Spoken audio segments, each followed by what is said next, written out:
Clear. चलो, अभी मैं तुम्हें कल से थोड़ा सा, कल हम लोगों ने क्या देखा था, डाइजेशन की मैकेनिज्म देखी थी कि डाइजेशन की मैकेनिज्म कहाँ कहाँ पे क्या क्या रिएक्शन हो रहे हैं, उन सबको आज मैं तुम्हें क्वेश्चन के फॉर्म में दूंगी। ठीक है, क्वेश्चन की फॉर्म में दूंगी, उनको सॉल्व करके फटाफट से मेरे को सबमिट कर देना। और जिन्होंने भी प्लांट वाला क्वेश्चन नहीं सबमिट किया वो भी सबमिट करो। और डाइजेस्टिव सिस्टम के बचे हुए क्वेश्चन सब सॉल्व कर लो। फिर एक्स्ट्रा वाला पीडीएफ जो शेयर किया है उसमें भी पीवाईक्यू सॉल्व किया है ना, एनसीईआरटी वाला सॉल्व करने लगे। एनसीईआरटी बेस्ड पहले करो, फिर उसके बाद कॉन्सेप्चुअल बेस्ड।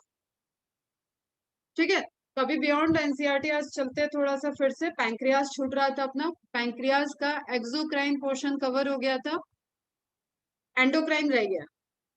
ठीक है, एंडोक्राइन अपने आप में दूसरा एक चैप्टर भी है, बट जब आप पैंक्रियाज पढ़ रहे हो तो पैंक्रियाज से रिलेटेड सारी नोट्स आपकी एक जगह होनी चाहिए, ये मेरा जो सजेशन है। और पैंक्रियाज लिखने के बाद अगर आपने नोट्स बनाई है मेरी दी हुई, तो आप नोट्स बनाने के बाद एक एक पेज एटलीस्ट एक्स्ट्रा छोड़ोगे, फ्री रखोगे। क्लियर, वन पेज फ्री वहां स्पेस छोड़ देना, ताकि एंडोक्राइन सिस्टम से रिलेटेड कोई इंफॉर्मेशन आपको यहाँ ऐड करनी हो तो सेम जगह पे आप ऐड कर दो, और कंप्लीट सेट ऑफ नोट्स आपका पैंक्रियाज का एक जगह हो जाएगा, लीवर का एक जगह हो जाएगा, एक्सक्रीटरी में किडनी आएगी, किडनी का एक जगह हो जाएगा, ब्रीदिंग में लंग्स आएंगे, लंग्स का एक जगह हो जाएगा।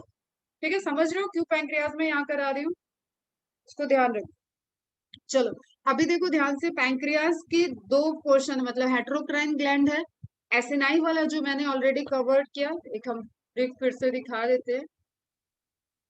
एसिनाई वाला पोर्शन, ये वाला जो हम लोग बात कर रहे थे, एसिनर सेल्स और डक्ट सेल्स, उसमें देखा था एसिनर सेल से पैंक्रियाटिक जूस का फॉर्मेशन हो रहा है, एंड डक्ट मतलब एंजाइम वाला फॉर्मेशन हो रहा है, एंड डक्ट से कार्बोनेट का फॉर्मेशन हुआ, बाइकार्बोनेट का फॉर्मेशन, और फाइनली आपका पैंक्रियाटिक जूस बना था उन सबके मिलने से, और जो डाइजेशन में रोल प्ले किया।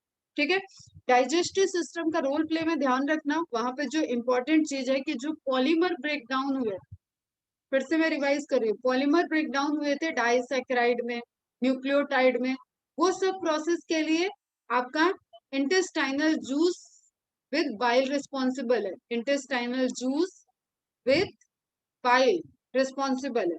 और ध्यान देना, जब आपने इन एंड प्रोडक्ट को ब्रेक डाउन किया था, जो दूसरे रिएक्शंस देखे थे, उसमें लिखा हुआ है साफ साफ सक्कस एंट्रिकस, मतलब स्मॉल इंटेस्टाइन का जूस। पैंक्रियाटिक जूस यहाँ पे इन्वॉल्व हुआ, अगर मैंने इंटेस्टाइनल बोला है तो ध्यान देना, पैंक्रियाटिक जूस यहाँ पे इन्वॉल्व हुआ, और यहाँ पे इंटेस्टाइन का जूस इन्वॉल्व। क्लियर, ये फाइनली आपका मोनोमर में कन्वर्ट कर रहा है, एंड मोनोमर ही एब्जॉर्ब हुआ। रिपीट किया है मैंने क्योंकि वो दोनों रिएक्शंस में तुम्हें एक ब्रॉडर वे में तुम डिफ्रेंशिएट कर लो। इंटेस्टाइनल जूस पॉलीमर को ब्रेक डाउन कर रहा था, पेप्टोन्स पेप्टाइडोस जो सारे आ रहे थे आपके पास, पेप्टोज एंड पेप्टोन्स, उनको कार्बोहाइड्रेट को मोनोसेक्राइड में नहीं कन्वर्ट करेगा। ठीक है, डाइसेक्राइड तक कन्वर्ट किया था, एंड फाइनली सक्कस एंट्रिकस जो स्मॉल इंटेस्टाइन का जूस था, उससे रिएक्शन होगा, मोनोमर में कन्वर्ट होगा, and towards the mucus layer होगा, एंड देन एब्जॉर्ब हो जाएगा ब्लड में, या फैट एब्जॉर्ब हो जाएगा लिम्फ में लैक्ट्यूल्स के थ्रू। ये एक समरी रहेगा। ओके बच्चा, ठीक है, वापस आते हैं। तो इसी में हम लोग एक क्वेश्चन और मैंने डिस्कस किया था कि वहां पे आइलेट ऑफ लैंगरहैंस भी हैं, जो कि हार्मोन का सिक्रेशन कर रहे हैं। ठीक है, हॉर्मोन्स को सिक्रेट करे, और यू ऑल नो कि हॉर्मोन्स आर द पॉलीपेप्टाइड, ये भी प्रोटीन्स हैं, अभी यहाँ पे जो बात कर रहे हैं अपन। ठीक है, इनके टाइप्स ऑफ सेल्स इंपॉर्टेंट है, जस्ट आपको यहाँ से बहुत ज्यादा नोट्स आपको नहीं कवर करनी है। Alpha cell, beta cell, delta cell and PP cell, चार सेल, उनके सिक्रीशन, और वो सिक्रीशन कहाँ वर्क करते हैं, इतना छोटा सा एक टेबल फॉर्म में आपको पैंक्रियाज से नोट्स बनाना होगा related to endocrine system. Okay बच्चा, अब देखो सिंपल सा, जो ये आपको रंगोली जैसा स्ट्रक्चर दिख रहा है, ठीक है, तुम लोगों को तब साइंटिफिक रंगोली भी बनानी चाहिए, इतनी सारी रंगोलियां मैंने दिखा रखी है। ये जो स्ट्रक्चर है, छोटी रंगोली में एक छोटा छोटा बॉर्डर वाला पार्ट, वो क्या हो गया, एसिनाइड।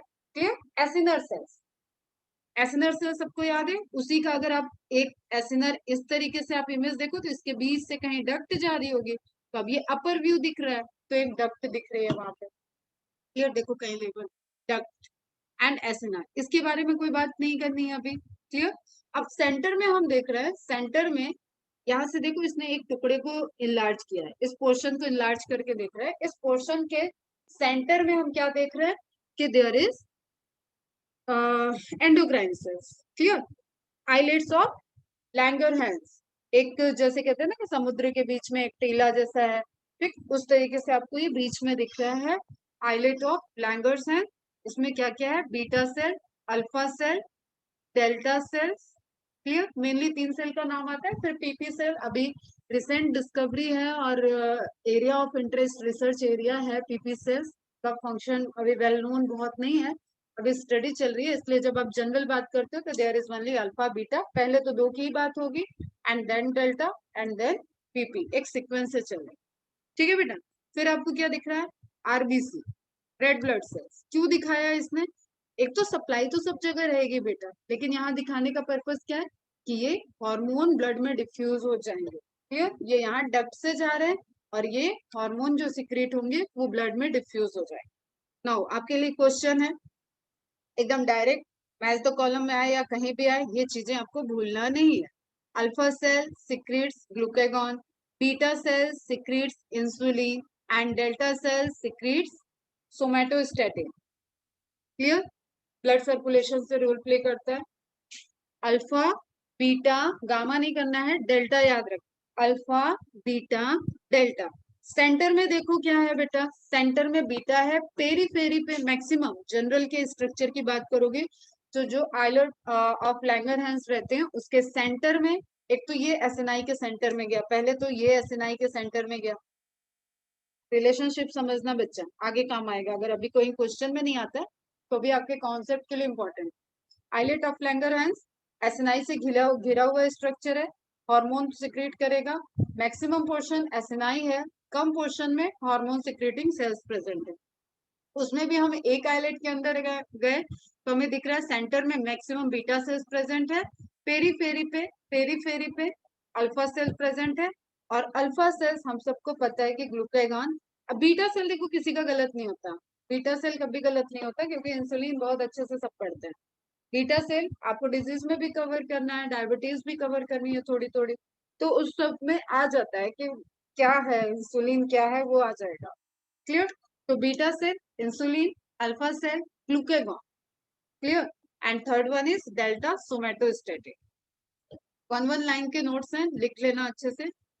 Group of islet of Langerhans. These are 1 million. There are 1 million islets are present in a single pancreas. बहुत छोटे छोटे स्ट्रक्चर होते हैं बेटा, ये सब फाइन स्ट्रक्चर है। These are more numerous in the tail of the pancreas. This is MCQ है बेटा। आइलेट ऑफ लैंगरहैंस आपके हेड पोर्शन की तरफ नहीं होंगे ज्यादा, नंबर में ज्यादा किधर है, टेल पोर्शन में, ठीक है। इधर डेंसिटी हाई रहेगी एंडोक्राइन सिस्टम की, इधर डेंसिटी हाई रहेगी एक्सोक्राइन सिस्टम की, कंपैरेटिव बात है। Each islet of Langerhans consists of 3 types of cells: alpha cell, beta cell, delta cell, secreting hormone glucagon, secreting hormone insulin, producing hormone gastrin and somatostatin. Gastrin आपको already आया है एक बार stomach में, clear. बहुत लो amount में gastrin secrete होता है stomach में, और यहाँ पे भी गैस्ट्रिन हार्मोन सिक्रेट होता है, तो दोनों आंसर हैं गैस्ट्रिन के लिए। अगर दोनों एक साथ आया तो आपको स्टमक पे जाना है बेटा, क्योंकि आपके लेवल पे स्टमक मेंशन किया हुआ है हार्मोन के लिए, गैस्ट्रिन हार्मोन, ठीक है बच्चा। दोनों आंसर है। अगर option A and B both आ रहा है तो आप ध्यान रखना गैस्ट्रिन के लिए आपको ध्यान रखना ही रखना है, क्योंकि आपके लेवल तक सिर्फ ग्लूकागॉन और इंसुलिन 2 चीज पे फोकस करना है पैंक्रियास के केस में। They didn't going to talk about the gastrin and somatostatin and PP cells. Okay बच्चा, पेंसिल से लिख लेना, ये रिमार्क है, कभी ऐसा एमसीक्यू आए तो कैसे सॉल्व करोगे, फिर। अब वो देखो फिर से एसिनाई सेल्स है और बीच में आपका आइलेट ऑफ लैंगरहैंस है, एंड देन उस आइलेट लैंगरहैंस में भी बीटा सेल्स हैं, अल्फा सेल है, डेल्टा सेल्स हैं, एंड एफ सेल्स या पैंक्रियाटिक पॉलीपेप्टाइड पीपी सेल्स। अभी तक के रिसर्च से ये पाया गया है कि ये आपका जो भूख लगने की इच्छा होती है ना, भूख लगा ये आपको फील करता है, उस फील आता है, उसमें कहीं रोल प्ले कर रहा है, मतलब हंगर में रोल प्ले करता है। But still this is area of interest, I am not sure, मैं इसको मतलब ऐसे कह नहीं रही हूँ कि तुम ये चीज मान लेना, तो मेडिकल में जाओगे तो ये पढ़ाया जाएगा तुम। क्लियर? एफ सेल्स या पीपी सेल्स एक ही है। पैंक्रियाटिक पॉलीपेप्टाइड सिक्रीट करने वाली सेल्स। हाँ बेटा, एपेटाइट फील करा।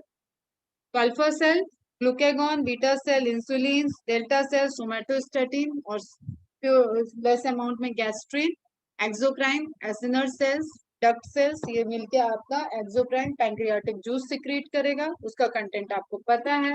एफ सेल्स वो सिक्रीट कर रही है पैंक्रियाटिक पॉलीपेप्टाइड को, जो कि ब्लड में डिसॉल्व होकर हमें हंगर फील कराता है। ठीक है, इतना ही स्ट्रक्चर है, आपको both exocrine and endocrine cover कर। Each islet is separated from the surrounding alveoli. Alveoli मैंने बताया था ना, कहीं कहीं पे आपको ये भी टर्म मिल जाएगा, तो एसिनाई के लिए ही एल्वोलाई लिखा हुआ है। लंग्स में एल्वोलाई होते हैं टेक्निकली, उस पैंक्रियाज में एसिनाई होते हैं, एंड ब्रेस्ट में जो मेमोरी ग्लैंड्स के पास होते हैं मिल्क का फॉर्मेशन करते हैं, that is acini again. Alveoli by thin layer of reticular tissue. Types of tissue में reticular tissue लिखवाया था, वही वाला है ये। These islets are, ये MCQ है बेटा, मार्क करना। These islets are richly supplied with blood. होगा ही बेटा, क्योंकि हार्मोन है, ब्लड में जाएगा। Through a dense capillary plexus. Tuft of capillary, उसको क्या बोल देंगे? प्लेक्सस। तो एक डेंस कैपिलरी प्लेक्सस यहाँ पे प्रेजेंट होंगी, ताकि जो एक मिनट मना लीजिए, ताकि जो हार्मोन का सिक्रीशन हो रहा है वो ब्लड में फास्ट डिफ्यूज हो जाए। क्या बोल रही हूँ? कौन सा रेड? ये हॉलो स्ट्रक्चर, ये वाला, दिस वन ब्लड को दिखा रहा है, ब्लड कैपिलरीज को।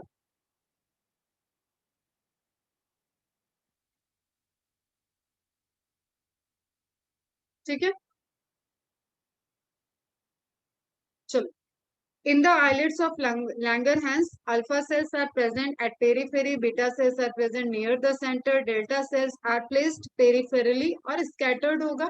अगर आप फिर भी उसमें डिफाइन करना है तो डेल्टा सेल को आप पेरीफेरी पे रखो अल्फा सेल के साथ, बीटा सेल बीच में। ठीक है, इस इमेज में आपको दिख रहा है, अगेन रिकॉल कर लो पूरा। ड्यूडेनम में पैंक्रियाज का हेड फिट है, पैंक्रियाज के टेल के साथ स्प्लीन है, यहाँ से पूरा ब्लड जो निकल के जाएगा वो लीवर में जाएगा हेपेटिक पोर्टल सिस्टम के थ्रू।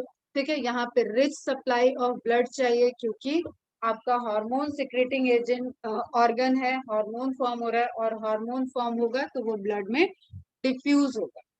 ठीक है, अब ये कॉर्डल मैग्ना ये सब बाइफर्केशन ऑफ कैपिलरीज है, जो तुम्हें एमबीबीएस में पढ़ना है। स्प्लेनिक आर्टरी, स्प्लीन में जाता हुआ blood, splenic artery. Clear? Pancreatic artery, dorsal pancreatic artery, ventral pancreatic artery. अब इतना डिवीजन में अभी नहीं जाना है, इतना ना सर्कुलेटरी सिस्टम में भी नहीं पढ़ाऊंगी मैं इतना, बस तुम्हें ये ध्यान में रखना है, ये जो ए लिखा है ये आर्टरी होगा, निकलने वाली वेन हो जाएगी। एंड इस तरीके से आप देख रहे हो कि पूरा एक रिच सप्लाई जा रहा है। ठीक, क्लियर है? Thus, the pancreas perform two main functions: secretion of pancreatic juice for digestion, production of hormones for sugar metabolism. अब मैं थोड़ा सा यहाँ पे रुकूंगी, समझाऊंगी। यहाँ तक क्लियर हो गया सबका? Is it clear to all of you? Yes, very good. ठीक है, थोड़ा सा ये मैकेनिज्म से क्वेश्चन क्योंकि आते हैं और आपको इतना जनरल मैकेनिज्म पता होना चाहिए। रिपीट करें? कहाँ से बेटा? पृथ्वी, क्या रिपीट करना? मैंने ये बताया कि ये समरी लिखी है, दिस इज समरी, जो आप पहले पढ़े थे पैंक्रियाज और आज पढ़ा दिया पैंक्रियाज, उसकी समरी है कि पैंक्रियाटिक जूस सिक्रीट कर रहा है और हार्मोन को सिक्रीट कर रहा है। दैट्स व्हाई वी सेड कि हेटेरोक्राइन ग्लैंड है, एक्सोक्राइन सिक्रीशन भी है, एंडोक्राइन सिक्रीशन भी है। ठीक है, अब ये शुगर मेटाबॉलिज्म, इंसुलिन और ग्लूकागॉन कैसे कंट्रोल करता है वो हम एक्सप्लेन करते हैं अभी। ठीक है, ओके, चलो।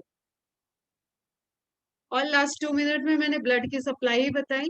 कि ब्लड सप्लाई रिच रहेगा, यहाँ से हार्मोन ब्लड में जाएंगे और फिर वो लोकली और बाद में कैसे कैसे स्टिमुलेशन, इंसुलिन को कैसे कंट्रोल, क्योंकि इंसुलिन का काम तो बेटा लंबा चौड़ा है। सारे जो सेल्स हैं, जो आपके बॉडी में सब सेल्स है ना, उन सारी सेल्स तक इंसुलिन को पहुंचना होता है।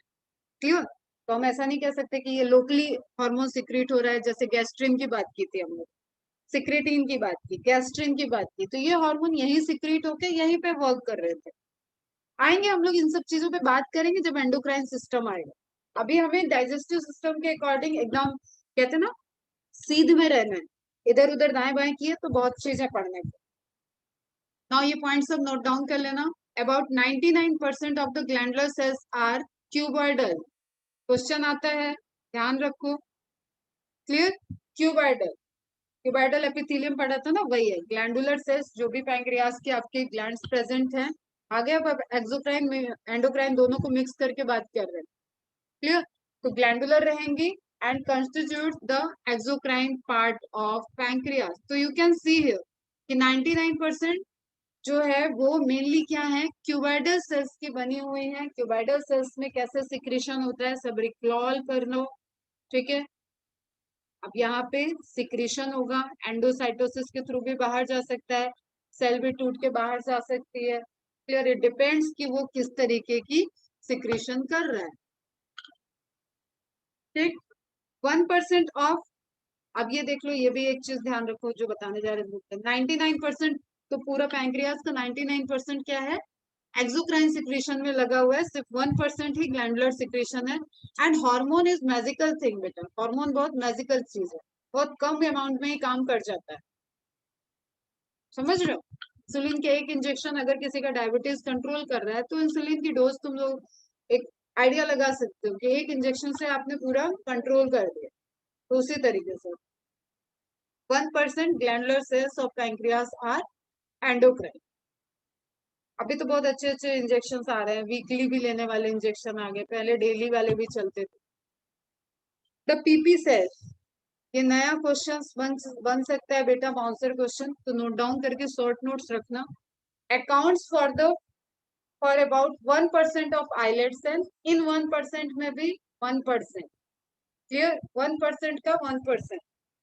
And secretes the pancreatic polypeptide hormone. PP का फुल फॉर्म है pancreatic polypeptide. It is thought to play a role in appetite as well as in the regulation of pancreatic exocrine. एसएनआई cell को activate करने में भी इनके role का idea लगाया जा रहा है, एंड एंडोक्राइन सिक्रीशन और जो भी अदर हार्मोन सिक्रीट हो रहे हैं उनके भी role. Pancreatic polypeptide release following a meal may reduce further food consumption. However, it is also released in response to fasting. तो this is area of research, अभी इस सब पे चल रहा है कि ये कैसे कब फॉर्म हो रहा है, क्या क्या है। तो कंडीशन देखा जा रहा है कि ये फास्टिंग में भी हो रहा है और मील के टाइम में भी ये पूरा एक सिक्रीशन हो रहा है। ठीक है? कि आप और आपको एक सेंस जाएगा, एक तो भूख लगने का सेंस हो गया, दूसरा आप खाते खाते आपको ये सेंस आ रहा है अरे मेरा पेट भर गया अब नहीं खा पाऊंगा। तो वैसा कहाँ से सेंस आता है, उसमें भी ब्रेन इन्वॉल्व है बेटा। तो उसको सेंस कराने के लिए भी आपको सेंस हो, इसके लिए भी इंटरनली केमिकल सिंथेसिस हो। दिस इज नॉट द कि मतलब एक किसी चीज का रोल नहीं है, वहां पे अच्छा खासा रोल है।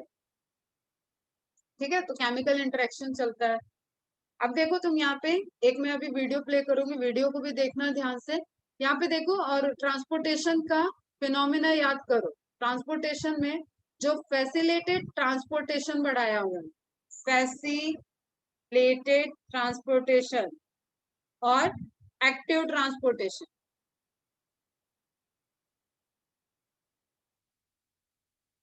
याद करना, ग्लूकोज दोनों तरीके से, क्या तीनों तरीके से अंदर जाता है। सिंपल डिफ्यूजन भी कर सकता है, फैसिलिटेड ट्रांसपोर्टेशन भी करता है, एक्टिव ट्रांसपोर्टेशन भी करता है। But when we talk about the insulin, insulin major portion of glucose को ट्रांसपोर्ट करा रहा है। तो इंसुलिन क्या करता है, सरफेस पे इंसुलिन रिसेप्टर से बाइंड करता है। क्लियर? ग्लूट रिसेप्टर्स ग्लूकोज को एंट्री कराने में हेल्प करते हैं। उसी रिसेप्टर से इंसुलिन बाइंड किया, ग्लूकोज के लिए चैनल ओपन हुआ और ग्लूकोज मॉलिक्यूल अंदर आ गया। Are you getting my point? जिसको सेल चैप्टर याद आ रहा होगा, प्लाज्मा मेम्ब्रेन अच्छे से समझ जाओगे, ये सब पढ़ाई हुई चीज है। इंसुलिन मैंने हार्मोन को बताया है कि प्राइमरी सिग्नलिंग मॉलिक्यूल है। Primary signalling molecule cell cycle पढ़ाते वक्त बताया था कि सीडीके, साइक्लिन, ये सब क्या होते हैं, सेकेंडरी सिग्नलिंग मॉलिक्यूल है। तो प्राइमरी सिग्नलिंग मॉलिक्यूल है, अटैच्ड हुआ, क्लियर। इसके अटैचमेंट से अंदर सेकेंडरी मॉलिक्यूल एक्टिवेट हुए, ठीक है। सेकेंडरी मॉलिक्यूल एक्टिवेट हुए, और सेकेंडरी मॉलिक्यूल एक्टिवेट होने से यहाँ पे ये चैनल को ओपन कराएंगे और इस चैनल से ग्लूकोज एंट्री कर जाएगी। Is it clear? इसका एक छोटा सा वीडियो प्ले कर रहे हैं जो डायबिटीज से रिलेटेड है, और उसको देखो अच्छे से, फिर हम लोग ये मैकेनिज्म को पूरा एक थ्योरी पॉइंट से समझते हैं, ठीक है। ध्यान से सुनना।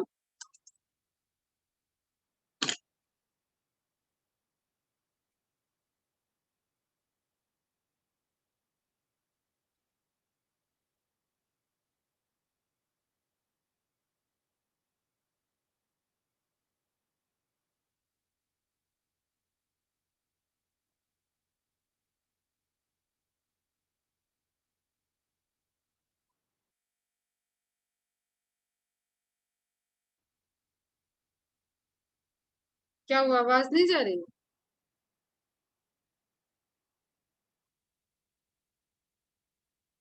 ओके, एक मिनट।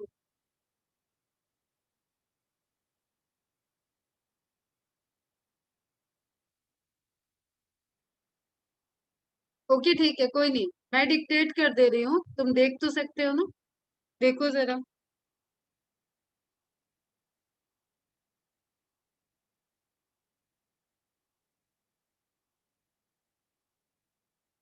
सिंपल यहाँ पे टाइप 2 डायबिटीज की मैकेनिज्म को दिखाया जाएगा ताकि तुम्हें ग्लूकेगॉन, इंसुलिन, इनके रिएक्शन समझ में आए कि ये रोल क्या प्ले कर रहे हैं, ठीक है।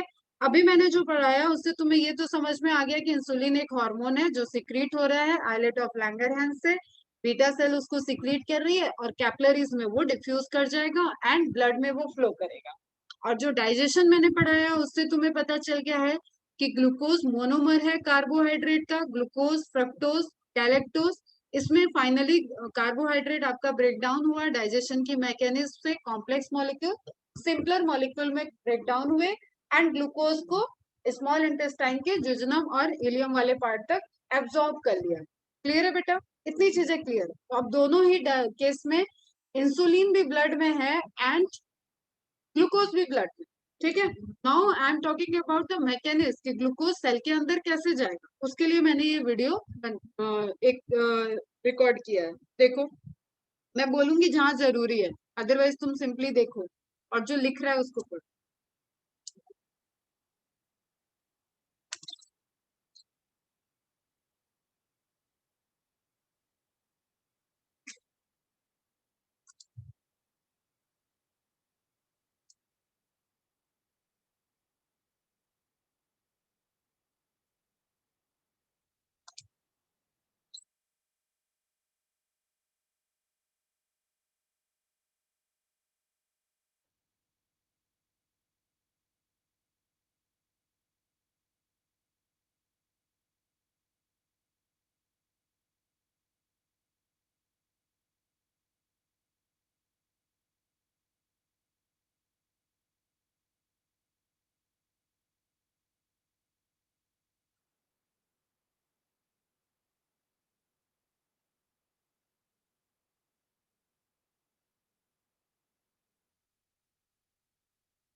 यहाँ पे समझ में आया तुम्हें? ग्लूकोज मॉलिक्यूल आ तो गए ब्लड में, लेकिन वो सेल के पास जा रहे तो वो एंटर नहीं कर पा रहे थे, तो वो जंप कर रहे थे, जंप करता हुआ दिखाया।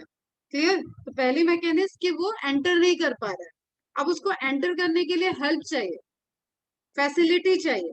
ये सिर्फ फैसिलिटी ट्रांसपोर्ट वाला पोर्शन है, इसलिए ध्यान से देखना।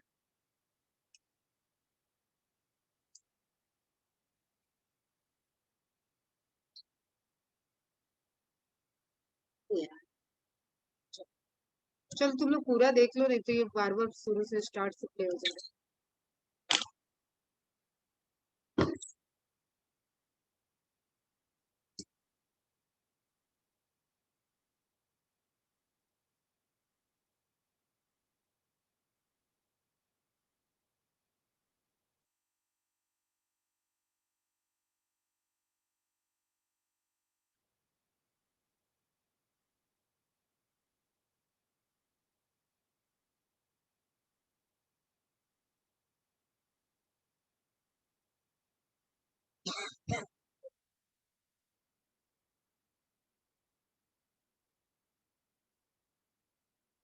देखो अब दिखा रहा है कि ग्लूकोज एंटर नहीं कर पा रहा है। मेरी आवाज जा रही है ना साथ में? अब पैंक्रियास का दिखा रहा है कि वहां इंसुलिन का सिक्रेशन हो रहा है। अब देखो ब्लड में ही ग्लूकोज भी है, ब्लड में ही इंसुलिन भी है, दोनों ट्रेवल कर रहे हैं। इंसुलिन अपने रिसेप्टर पे आके बाइंड कर गया, अंदर उसने सेकेंडरी मॉलिक्यूल एक्टिवेट कर दिया, सेकेंडरी मॉलिक्यूल से रिसेप्टर वो चैनल ओपन हो गया, फैसिलिटेड चैनल। अब कंडीशन दिखा रहा है कि टाइप 2 डायबिटीज में दो कंडीशन है, या तो इंसुलिन रिसेप्टर रेजिस्टेंस हो जाए, उनको इंसुलिन के बाइंड करने का कोई भी इफेक्ट ना पड़े, क्लियर, या तो इंसुलिन की प्रोडक्शन कैपेसिटी कम हो जाए, मतलब कंसंट्रेशन ऑफ इंसुलिन कम हो जाए,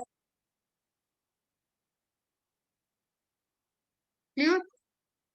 इस केस में अब क्या होगा कि जब आपका इस तरीके से स्ट्रक्चर होगा तो ब्लड में ग्लूकोज का लेवल हाई हो गया, clear, that is the sugar ना, इसी को तो डायबिटीज कह रहे हैं। तो अब समझो, अब मैं बताऊं अब क्या हो रहा है कि ब्लड में ग्लूकोज तो है लेकिन इंसुलिन नहीं है बॉडी में, या तो बहुत हाई अमाउंट में प्रोड्यूस नहीं हो रही है, या तो अब क्योंकि वो डिजीज था इसलिए वहां रिसेप्टर की बात कर दिया उसने कि रेजिस्टेंस है, रिसेप्टर रेजिस्टेंस हो गया, मतलब सेल के रिसेप्टर इंसुलिन को पहचानना बंद कर दिया और वो बाइंड नहीं कर रहे हैं। अब जब इंसुलिन बाइंड नहीं कर रहा है तो सेल ओपन नहीं कर पा रहा है, फैसिलिटी नहीं दे पा रहा है, तो ग्लूकोज अंदर नहीं हो गया। अब सेल को तो बेटा सेलुलर रेस्पिरेशन करना है, you all are aware about that कि ग्लूकोज चाहिए, सेलुलर रेस्पिरेशन कंटिन्यूअस प्रोसेस है। ग्लूकोज सेल के अंदर नहीं पहुंच रहा है, सेल क्या यूज करेगा, सेकंड नंबर पे सेल क्या यूज करता है, फैट, थर्ड नंबर पे क्या यूज करता है, प्रोटीन, ठीक है। फैट यूज करने की वजह से बॉडी में बनती है कीटोन बॉडीज, ये एक्सक्रीटरी सिस्टम में बताएंगे। तो कीटोन बॉडीज एक्सक्रीटरी मटेरियल की तरह यूरिन में पास ऑन होने लगती है, और ग्लूकोज भी, ऐसा नहीं है कि बॉडी के अंदर ग्लूकोज था नहीं, बॉडी के अंदर ग्लूकोज था लेकिन वो सेल के लिए अवेलेबल नहीं हो पा रहा था, क्लियर। तो वो ब्लड में उसका लेवल हाई होता जा रहा है, ब्लड में हाई हो गया। अब अगर आपके ये डायबिटिक की कंडीशन आ गई एंड इस केस में इंजेक्शन दे दिया गया तो ब्लड में नेचुरली आपके, अगर जस्ट वो केस है कि जब इंसुलिन का सिक्रीशन कम हो रहा है तो इंजेक्शन से इंसुलिन आपने इंजेक्ट कर दिया, नाउ इंसुलिन जाएगा रिसेप्टर से बाइंड करेगा और ग्लूकोज को एंट्री मिलने लगेगी एंड देन ग्लूकोज यूज होने लगेगा और सेल फैट को तोड़ना बंद कर देगी। तो कई चीजें इसमें रिलेटेड होती है, क्लियर। टाइप 1 टाइप 2 डायबिटीज, किसमें किस तरीके के चेंजेस होते हैं, कौन सा जेनेटिक है कौन सा मेटाबॉलिक है, that is the broader range of diabetes.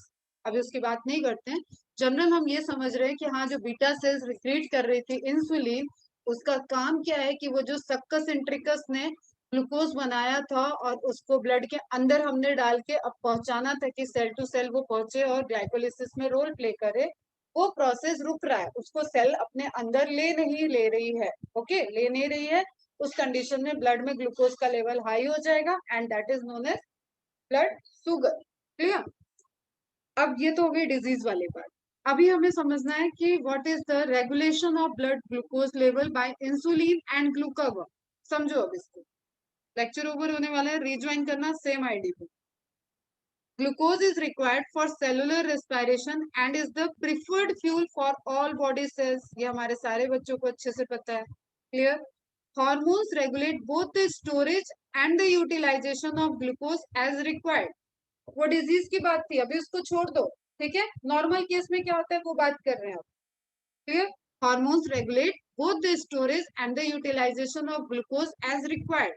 ज्यादा ग्लूकोज है तो स्टोर करा दो, कम ग्लूकोज है तो स्टोर वाले को तोड़वा दो, इज इट ओके, समझ में आ रहा है ना। Receptors located in the pancreas sense blood glucose level, blood glucose level को सेंस करने के लिए रिसेप्टर है